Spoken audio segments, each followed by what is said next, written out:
Welcome to Your Health, Your Wealth. I'm excited about this episode today because I have with me today a very special guest that I am just stoked about jumping into and talking about this topic of Alzheimer's disease and related disorders.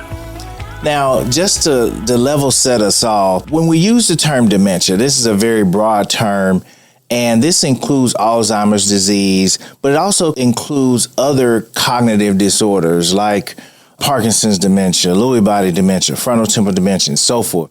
So it's important to differentiate between the different causes because of the treatment options that, I'm excited to dive into today. But just so we know where we're going and why Alzheimer's disease and cognitive disorders is such an important topic. An estimate says that 6.9 million Americans are living with Alzheimer's disease. And by 2060, this number is expected to increase to over 13 million people. We've done a good job of treating heart disease and those type of diseases that now life expectancy is increasing. So we're seeing more and more cases of Alzheimer's and these disorders. More than 11 million Americans provide unpaid care for family members and friends with dementia, which is valued at over $350 billion with a B. And the use and cost of health care, long-term care, and hospice in 2024 is projected to reach over $360 billion.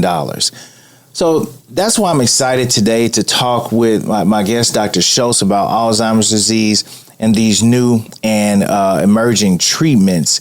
And I have with me today an industry expert who's going to break it all down for us. So super stoked about it. My guest today is a national and internationally renowned specialist in the field of cognitive disorders, what we used to call dementia. My guest today is Dr. Paul Schultz. And Dr. Schultz is a professor of neurology at McGovern Medical School and head of the UT Health Neuroscience Neurocognitive Disorders Center. I've literally known Dr. Schultz my whole neurology career. He was my program director when I got to Baylor. And since then, he's been a wonderful mentor and colleague. And I attribute a lot of what I know about seeing and treating patients with Alzheimer's disease to Dr. Schultz. He's won numerous awards, too many to mention here. He's an invited speaker at major scientific meetings all over the world. So please join me in welcoming Dr. Schultz. Thanks for being here with me today. Thank you, Eddie. It's really special to see people you've known so many years, and where you had a little bit of impact on the training, and now to see them doing so well and doing so much. I mean, you're an expert also at this point. Yeah, and it's great to be here with you. Well, I am excited about having you here. So let's jump right into it. Yeah. Let's start from the beginning and early identification of Alzheimer's disease and cognitive disorders. We all misplace our keys and do different things like that. But when should people go see a doctor or a specialist about their memory loss? Yeah, it's very difficult for families to figure that out. And one of the biggest reasons is that we do all change cognitively with age. Between the age of 20 and 80, we go down about 40% in our attention span. And our attention area drives our word finding, and it drives our memory storage and memory retrieval. So, I mean, if I wasn't in the field, I would think I had dementia now because my ability to remember or find words is so bad. But as far as I can tell, I'm on the same slope as everybody who's my age, which I won't reveal there. So that makes it really difficult. The other thing that makes it really difficult is that in the community, understandably, people have the feeling, well, dementia must be the whole brain. So nothing's working right. But on the other hand, my husband still drives everywhere and he knows everything and his language is okay. People use their own vernacular words for all of that. They say, but it's really odd. He'll forget things once in a while. And his long-term memory is as good as mine. It's the short-term. It's very confusing for people to figure that out. But as you know, the secret is that new memory goes through a different part of the brain than the old memory is. So it's really confusing, but that's the exact observation we're looking for. Mm-hmm. People who forgot what they talked about yesterday with their loved ones, but they remember 5 and 10 years ago as well or better than their loved ones. So all of this makes it really confusing for people. Are we on the same line as our loved ones or not, of change over time? And how could you have just one area that's not working 100% and everything else is fine?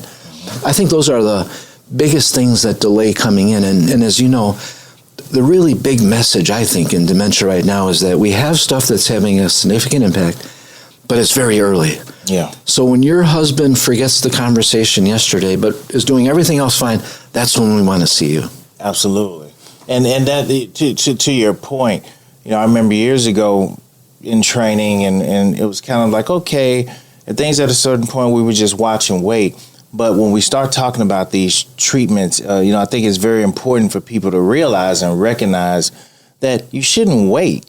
Right. And we see this, and we were talking earlier about different cultural situations and different things where, grandmother or grandpa, he's just forgetful and so forth. But, there's nothing wrong with getting checked out. And I frequently see patients who come in and just say, well, I just want to get an assessment of my memory. And we do it, and a lot of times it's normal. And I say, hey, we'll watch you, but it's fine. We'll both feel good if you're normal. Exactly. But if there is anything going on, this is the time to catch it when there's just a little something there, exactly. And by the way, one of the other rules of thumb I suggest to patients, if I can say it, is that compare yourself to your loved one, because you're the same age as them. So if they're forgetting the name of the movie you saw on Saturday, my wife and I, go back and forth. Neither of us can remember the name of the movie, but we're the same. Yeah. That's the key. If I'm forgetting more than her, then she knows to bring me to see myself or to see you. Yeah. And the other really big thing is your spouse knows you better than anybody. And, they'll come in and say, hey, he used to be the GPS for us. And now he has to use the GPS. He can still find places, but that's not normal for him. Yeah. That's when we want to see you also. So it could be memory onset, as I mentioned, but it could also be the GPS isn't the GPS anymore. Or someone will come in, he's a builder, and he went to install a light switch in our house last week, and he just couldn't figure it out. Yeah. That's a red flag. He can still do everything else, but your spouse knows that that's something you could do normally, and if you're not doing it, come in and see us. Or coworkers as well. Coworkers, yes. Engineer or something like that, absolutely. Exactly. And if you could break down some of the more common signs of cognitive decline, things that people should just be aware of to pay attention to. A lot of people don't consider or really think about word finding. So what are some of the common signs that you've seen? Neurologists are like electrical engineers. We like diagrams, so I point to everything. But in from our ears there's two little things about the size of a finger that are involved in short-term memory. That's the most commonly affected area in early Alzheimer's. And so they don't even qualify to be called Alzheimer's, but that's the first thing that people notice. And it's not forgetting where your keys are. If that was the case, then my wife and I would both already be well into... Ain't that the truth? Yeah. Me too. Right. It's when you forget something that you shouldn't, like the conversation yesterday, or, people will go on a trip to Europe for 2 weeks, and a month later, they don't seem to remember having gone on it. They remember stuff from 5 years ago, the kids' weddings and all that. That's the kind of memory that gets us worried. The forgetfulness of reduced attention, that's what we see with aging. Yeah. Forgetful is what cues us into the part of the brain being involved that is affected in early Alzheimer's. Absolutely. And then as you say on the side over here, I'm pointing because in most right-handers' language is on the left. Nouns and verbs are here, adjectives, adverbs, prepositions here. If a person is developing a real problem with nouns and verbs, that means it's starting right there. Everything else can be fine. Come and see us. Yeah. If it's just the adjectives, adverbs, prepositions, so they're down to, door open, not may you please open the door, then that's the time to see us also. And then the visual spatial, that's another part of the brain, and that's a very common one. That's second most common, actually, to memory loss.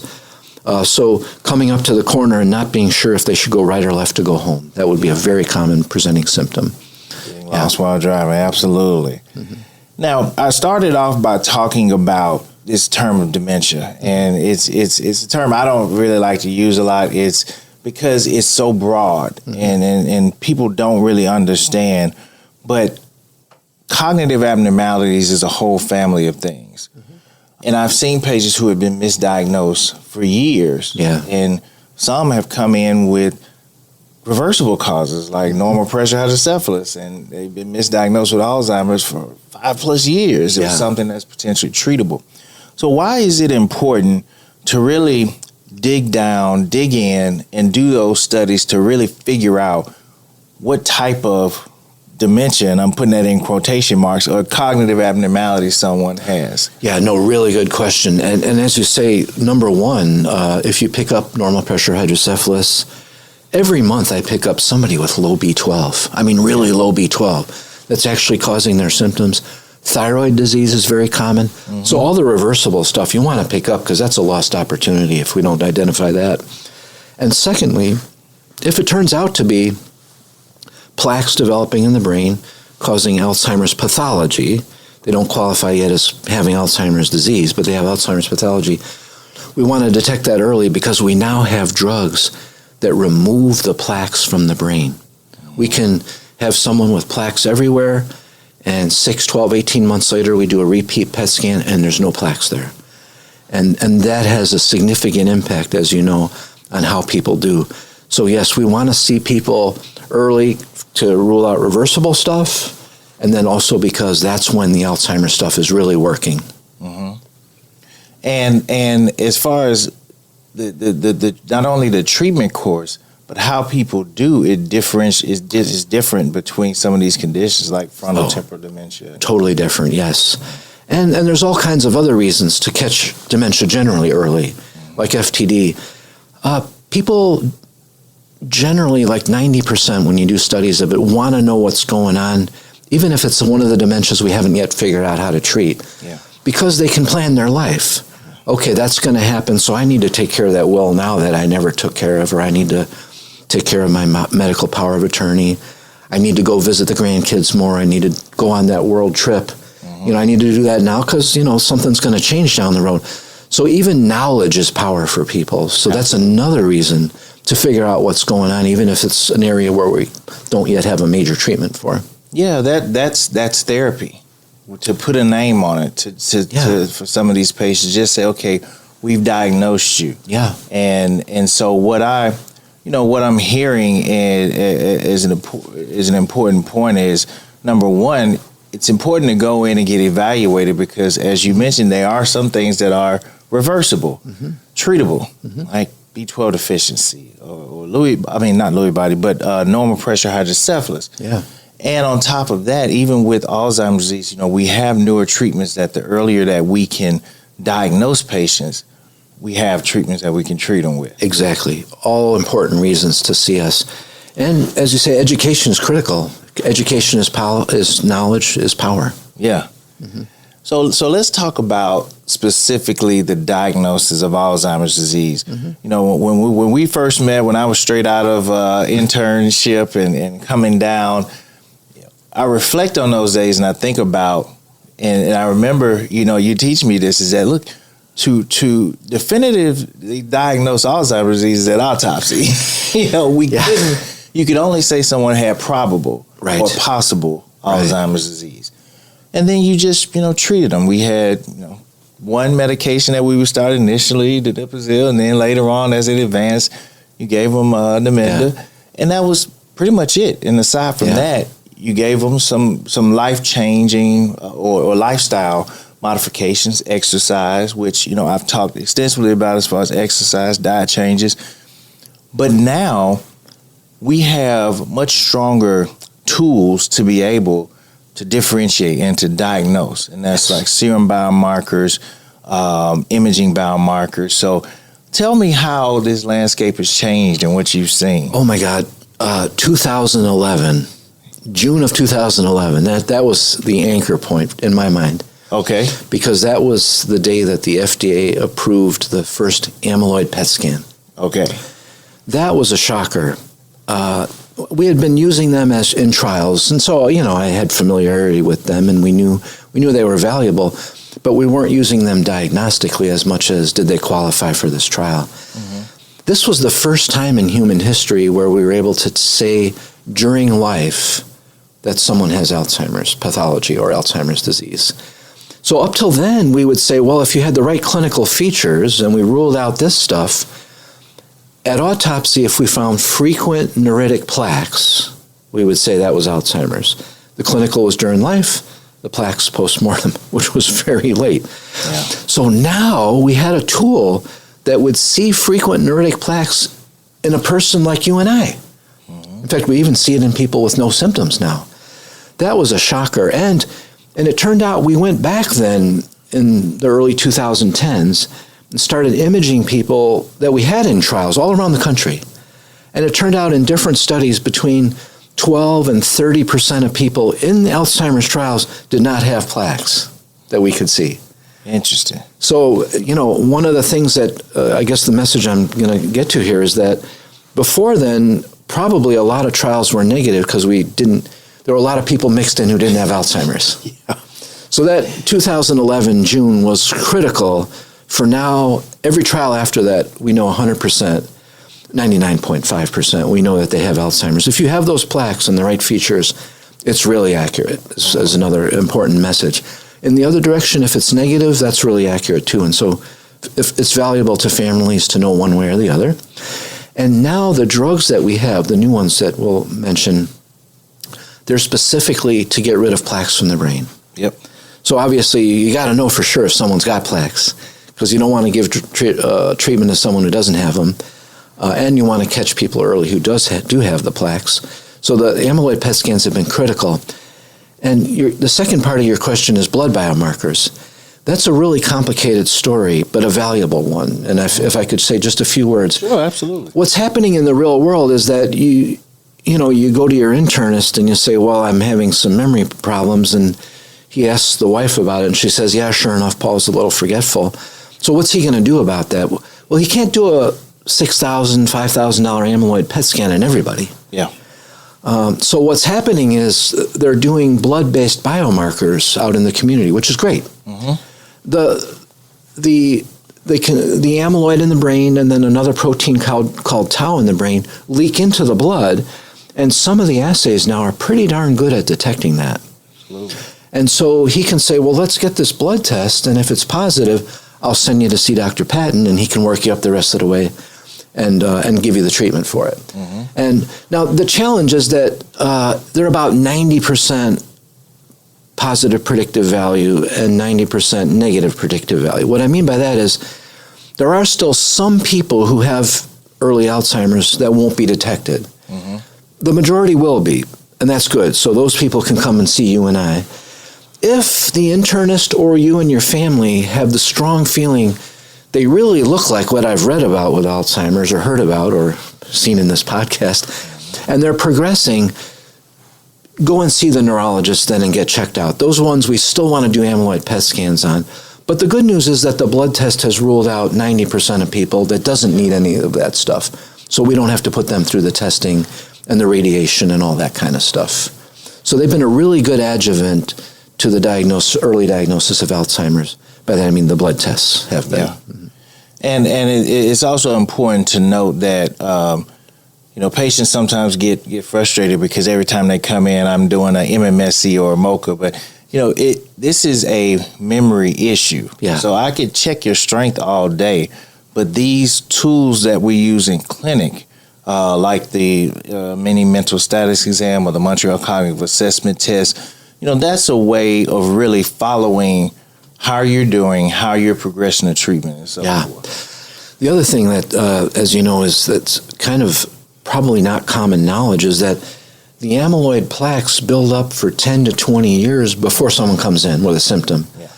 And by building up, I mean there's enough we can see them on a PET scan. So obviously they started before that because you got to have a lot of them to show up on the PET scan.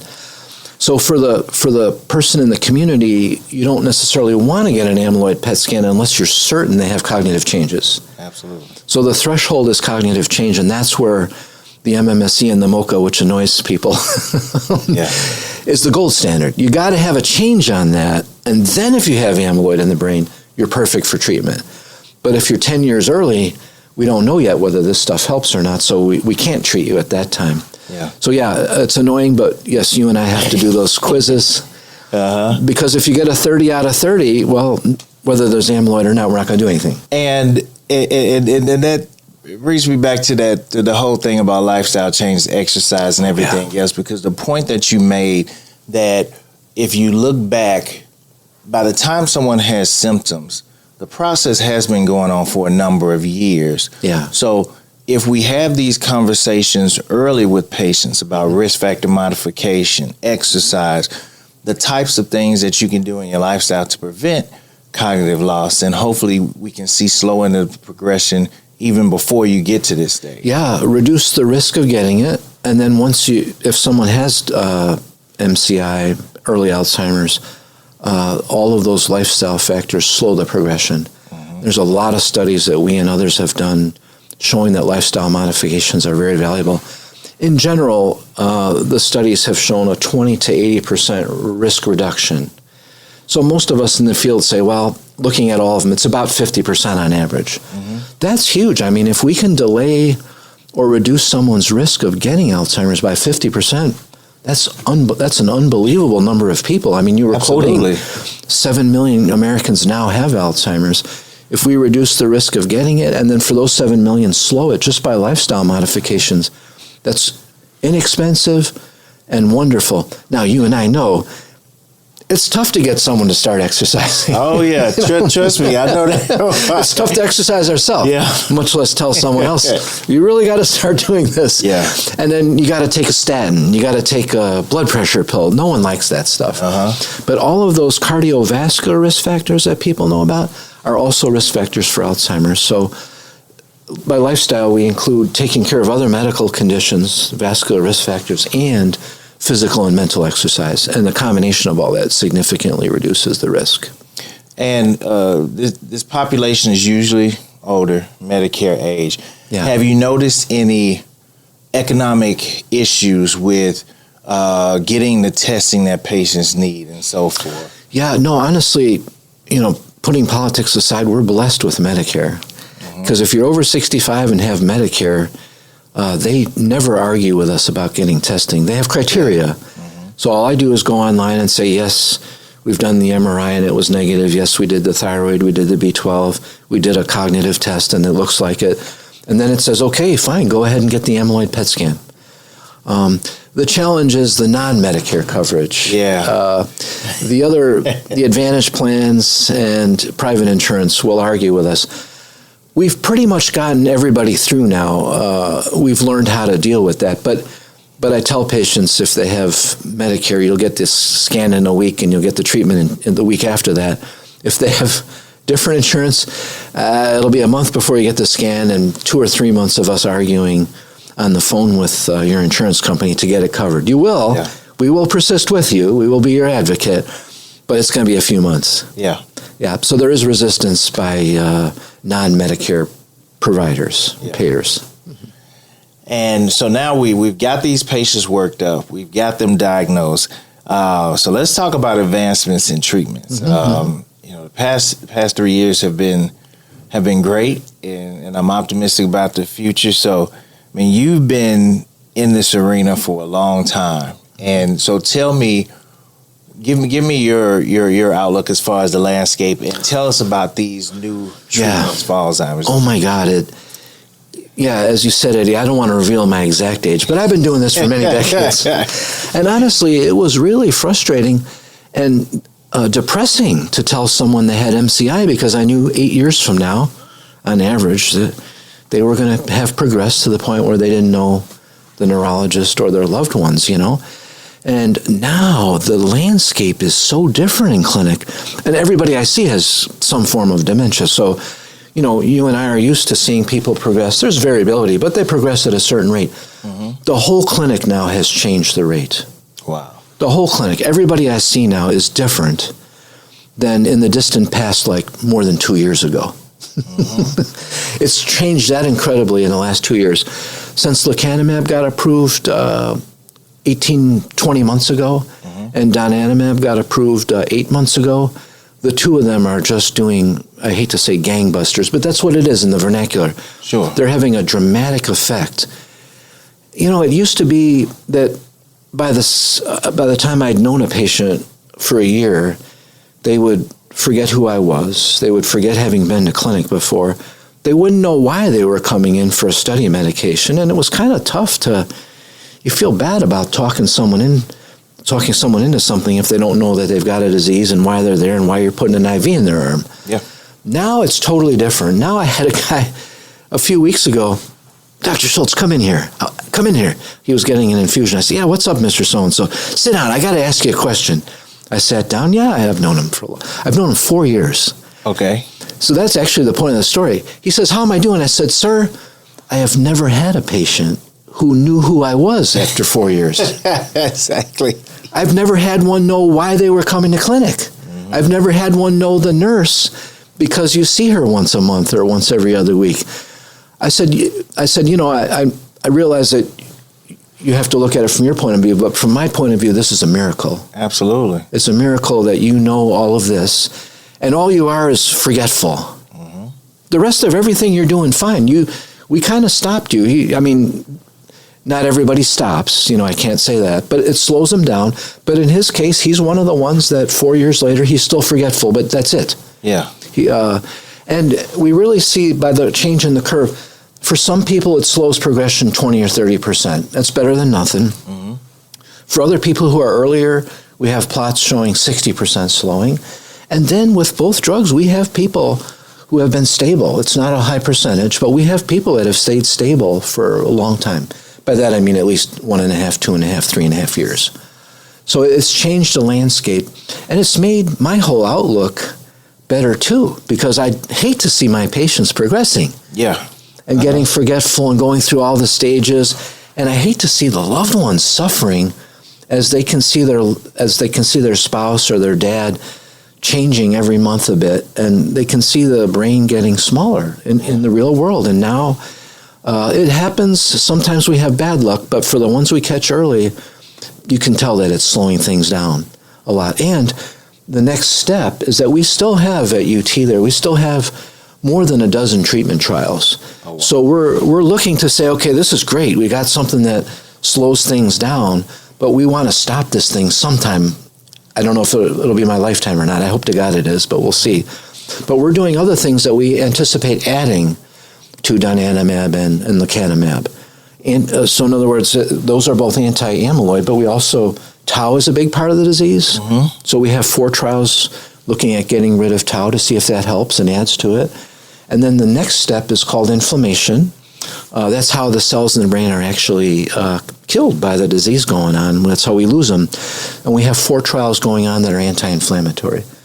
So my fantasy is 5, 10, 15 years from now, someone will come in, we'll give them anti-amyloid, mm-hmm. anti-tau, anti-inflammation, and God willing, we'll be able to stop this disease someday. So there'll be some type of combination of all those factors.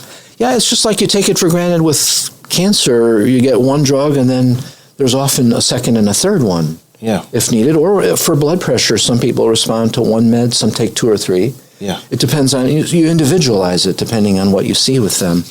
I anticipate we'll do an amyloid scan, a tau scan, which we're doing for research purposes, and we're doing inflammation PET scans for research. So I know people have got all 3 of those. Yeah. And I anticipate doing those and saying, well, you've got this and this, so we're going to give you these 2 meds. You've got this and this, so we're going to give you those 2 meds, and we're going to have an impact on how you do. And I don't think that people really appreciate how complex this disease is. They see the brain shrinking and they think, oh, my brain is just shrinking. Yeah. That's a part of it. But there are a number of things going into play from the buildup of beta amyloid. You have tau deposition and there's inflammation, all a part of the process. Vascular changes, free radicals being released. You're absolutely right. It's a very complicated disease. But it does start with amyloid as far as we can tell. And so cutting off the head there, I think, is why we've had an impact on how people do.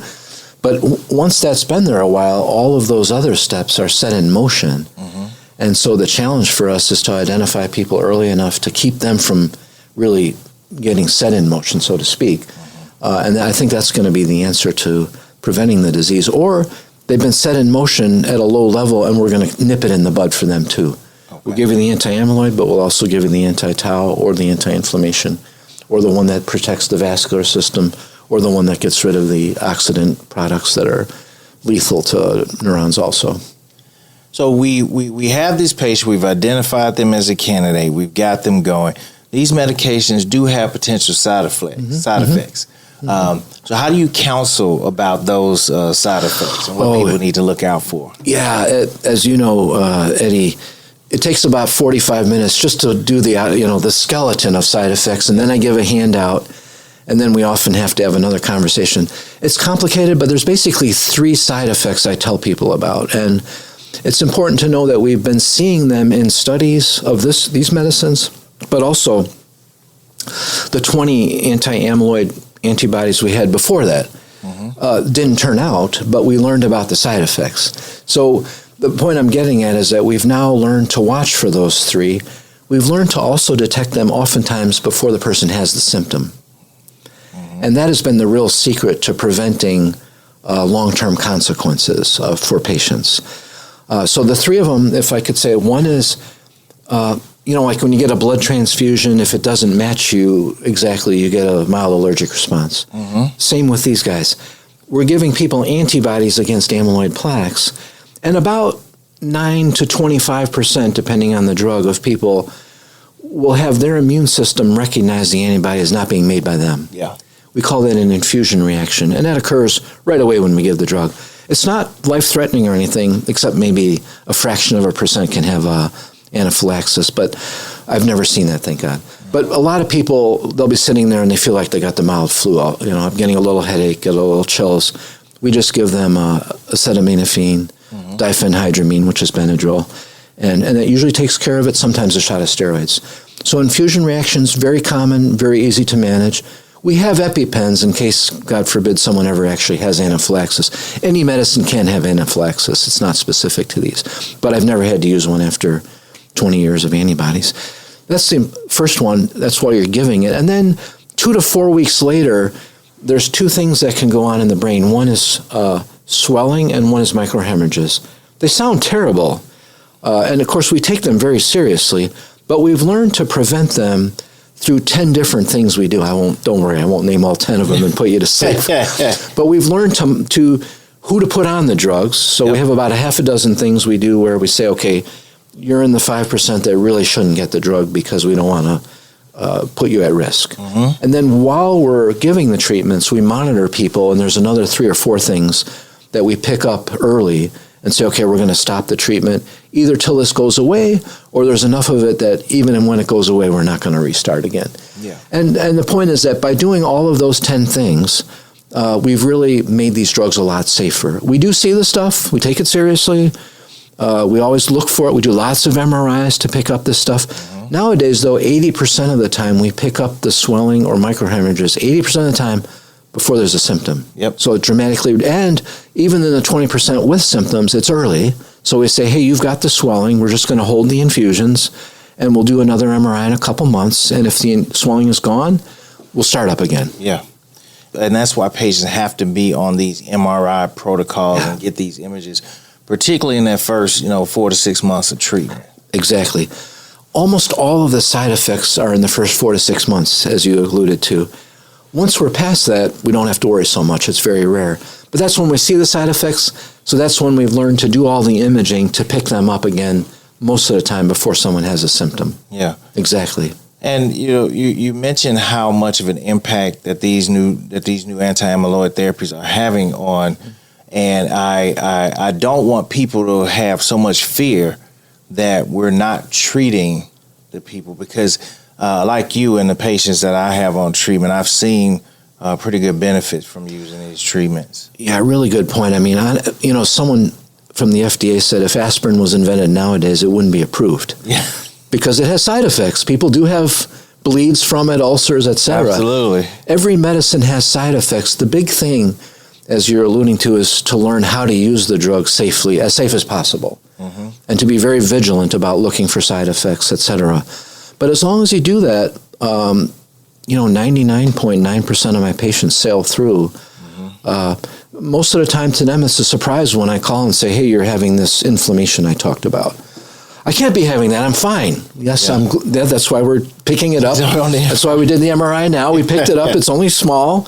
We're going to stop and wait, So, focusing on safety is why we now can use aspirin. Yeah. And it is why we can use these two anti-amyloid drugs, because we've spent a lot of time thinking about the safety of them as well as proving that they actually have a benefit efficacy-wise. And with all of these IV therapies, of course, they're expensive. Yeah. The cost of medications is high on the public's mind nowadays, and figuring that out.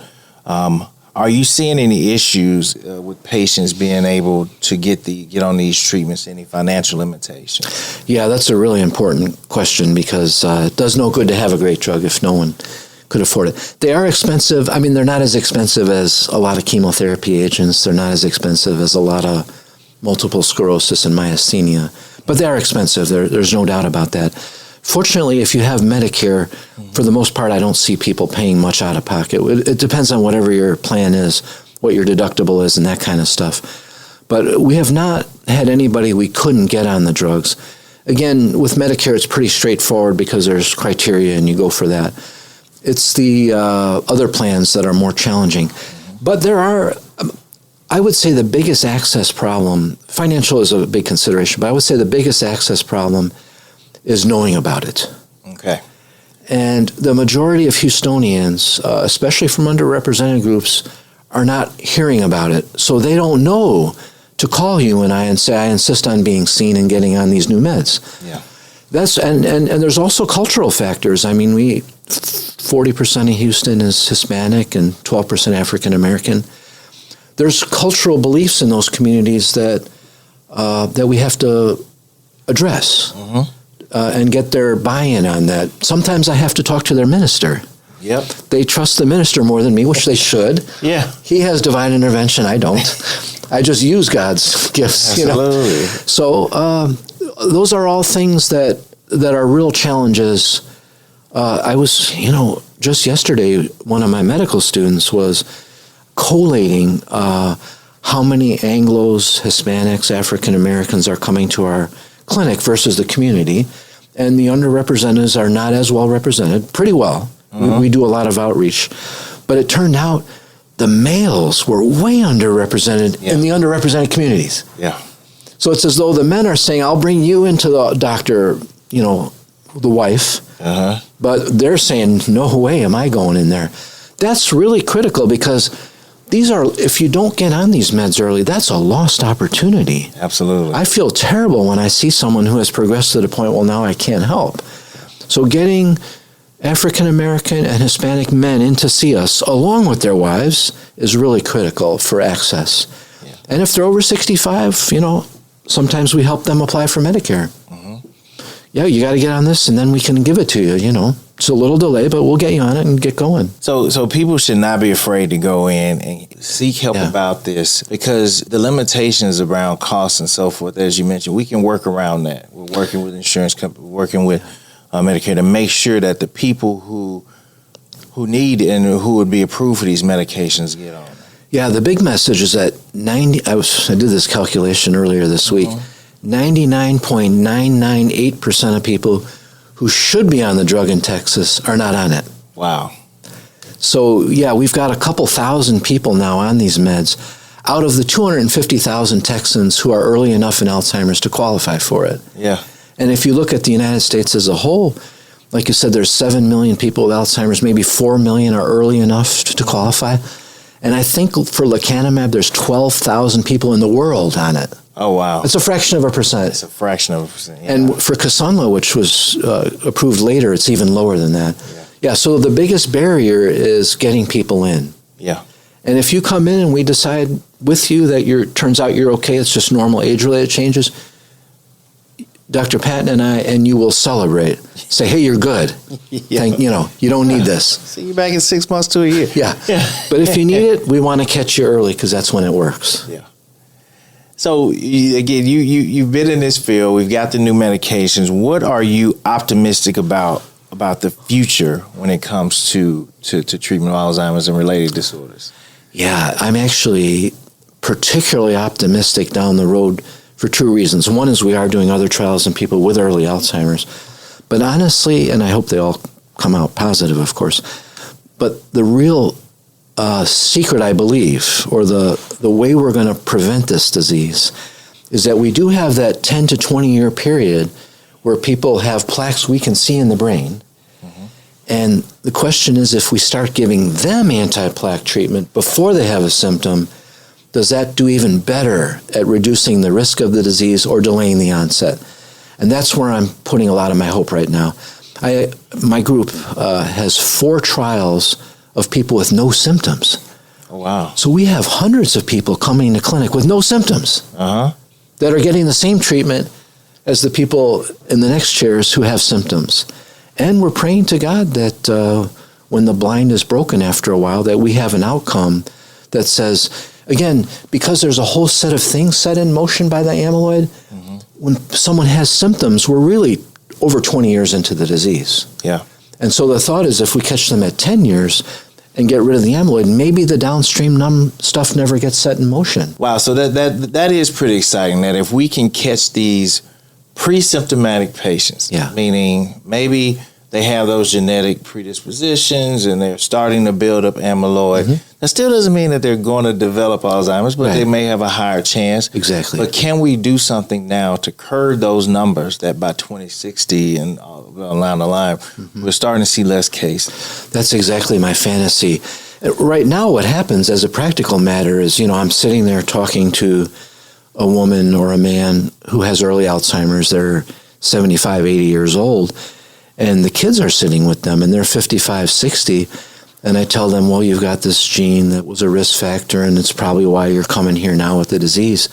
And the kids are going, hey, could I have that? Yeah. And that's where I get all the patients for our pre-symptomatic trials. Yeah. It's like heart disease in my family. My dad has heart disease, my brother. I go to see the cardiologist every year. I do everything he tells me to do. I am fearful. Good compliant patient. That's I'm good. very compliant. I am fearful of heart disease. Well, they're fearful, understandably, of Alzheimer's disease and very motivated. And so we have trials of anti-amyloid, anti-tau, and anti-inflammation in people with no symptoms. Wow. Yeah. And as I say, my prayer is that 5, 10, 15 years from now, we're able to show that if they're pre-symptomatic, we can either head it off or significantly delay the onset. So if there are people out there watching and they're curious about things, they're interested in these trials, give them your website or where can they go to get more information? Thank you. Yeah, we're at UT, and Paul Schultz is my name. You can Google me and find our office number. If it's for research, we'll shunt you to our research coordinators. If it's for early symptoms, we'll send you to one of our clinicians to get the diagnostic workup and the treatment and all that. Yeah, we're very grateful to people who volunteer because that's how we've managed to move the ball down the field. It's people who, with early Alzheimer's or pre-Alzheimer's now, who are willing to volunteer and say, hey, you know what, I want it to be better for the next generation. Yeah. And they are the ones who have allowed us to find 2 medicines now that are having a significant impact on people's lives. Yeah. Well, Paul, this has been great. I share your enthusiasm, and I've loved working with you over the years and look forward to working closer with you in making sure that we're addressing Alzheimer's disease. We're getting patients identified and getting them treated. Eddie, always great to work with you. I hope we have many more decades together. Absolutely, my friend. Thank you so much. Loved it. Thank you. I hope you've enjoyed this episode of Your Health, Your Wealth. Please subscribe and share. And we look forward to talking with you later in future editions.